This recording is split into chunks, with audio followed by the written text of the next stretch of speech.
স্বাগতম আপনাদের প্রিয় চ্যানেল রিফাস হেলদি টিপসে। আজকের আলোচনার বিষয় বাদামে কি কি পুষ্টিগুণ আছে এবং শিশুদের বাদাম খাওয়ানো উচিত কিনা।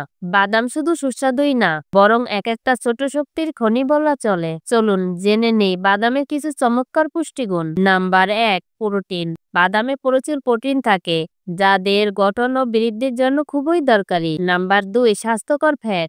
বাদামে আছে ওমেগা 3 ও মনোআনস্যাচুরেট ফ্যাট, যা হৃদয় এবং মস্তিষ্কের জন্য উপকারী। Number 3, fibre. এতে থাকা ফাইবার হজমে সহায়তা করে এবং কোষ্ঠকাঠিন্য প্রতিরোধ করে। নাম্বার 4, ভিটামিন ও মিনারেল। বাদামে থাকে ভিটামিন ই, ম্যাগনেসিয়াম, জিঙ্ক ও ক্যালসিয়াম, যা হাড়, ত্বক এবং ইমিউন সিস্টেমকে শক্তিশালী করে। এখন প্রশ্ন হলো, শিশুদের বাদাম খাওয়ানো যাবে কি?